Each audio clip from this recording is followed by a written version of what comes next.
मेरे दोस्त, इजराइल के ऊपर अब तुर्की बहुत बुरी तरीके से भड़क चुका है। तुर्की अब खुलकर उसका विरोध करना चालू कर दिया है। तुर्की ने पूरी तरीके से इजराइल के साथ व्यापार पर प्रतिबंध लगा दिया है। आज की इस बड़ी खबर के साथ मैं ताजुल मंसूरी, आप देख रहे हैं इंटरनेशनल अवेयरनेस। दरअसल तुर्की के व्यापार मंत्रालय का कहना है कि उनका बयान आया है, उन्होंने कहा है कि जब तक गजा के अंदर इजराइल नरसंहार बंद नहीं करता, यानी युद्ध विराम नहीं करता है, तब तक तुर्की इजराइल के साथ कोई भी व्यापार नहीं करेगा। मेरे दोस्त, आप यकीन नहीं मानोगे, तुर्की ने इजराइल के ऊपर बहुत बड़ा प्रतिबंध लगाया है। अपनी लगभग 54 से ज्यादा चीजों पर प्रतिबंध लगा दिया है कि वो इजराइल के पास नहीं जाएंगे, यानी जो व्यापार चलता था तो वो व्यापार नहीं होगा।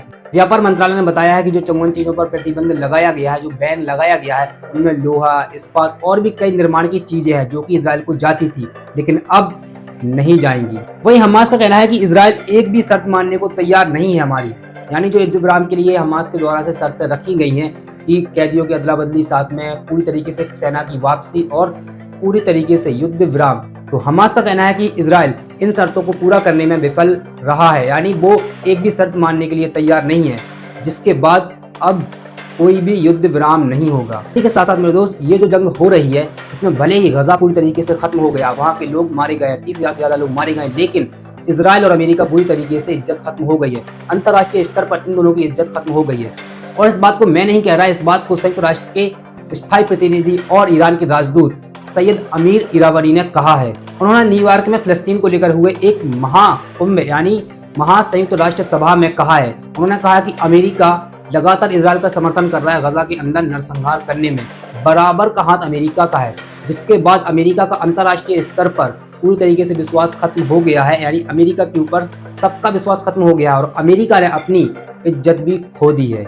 वहीं मैंने आपको अपनी इससे पहले रिपोर्ट में बताया था कि कैसे इजराइल के लोग अपनी ही सरकार के खिलाफ विरोध प्रदर्शन कर रहे हैं, जो ये नरसंहार कर रहा है गजा के अंदर और जो कैदियों को नहीं छुड़ा पा रहा है, इजराइल नेतन्याहू नहीं छुड़ा पा रहा है, इसको लेकर इसके विरोध में लगातार विरोध प्रदर्शन वहां हो रहे हैं। और अब लोग इतने ज्यादा गुस्से में आ गए हैं कि नेतन्याहू की जान के प्यासे हो गए हैं। इसी तरह इजराइल में सैनबैट और पुलिस ने बताया कि मध्य इजराइल में एक व्यक्ति टेलीग्राम पर एक संदेश भेज रहा था जिसमें वो नेतन्याहू को जान से मारने की बात कह रहा था। इसके बाद हमने साइबर सिक्योरिटी के साथ, साइबर टीम के साथ उसको गिरफ्तार कर लिया है। तो आप देख सकते हैं किस तरीके से खुद के ही लोग नेतन्याहू और अपनी सरकार से नफरत करने लगे हैं। उधर ईरान की सेना के मुख्य कमांडर जनरल मेजर अब्दुल रहीम मेसावी ने कहा है कि जैसे ही गजा के अंदर युद्ध विराम होता है, जैसे ये युद्ध रुकता है, वैसे ही नेतन्याहू की सरकार गिर जाएगी, नेतन्याहू की सरकार का खात्मा हो जाएगा, क्योंकि नेतन्याहू सरकार अपने उद्देश्यों को पाने में अभी भी सफल नहीं हुई है।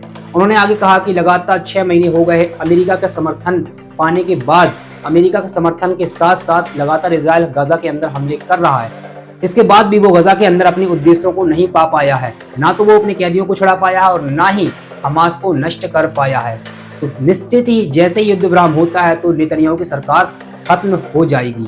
उधर अमेरिकी सांसद ने कतर के ऊपर एक आरोप लगाया है कि आप $30 मिलियन हर महीने हमास को देते हैं। इसके बाद तुरंत ही कतर ने इस आरोप को खारिज कर दिया है। कतर ने साफ साफ कह दिया है कि ऐसा कुछ भी नहीं है, हम एक भी रुपए हमास को फंडिंग नहीं करते हैं। लेकिन कतर ने कहा कि हम सिर्फ 2 तरीके से गजा के अंदर सहायता प्रदान करते हैं।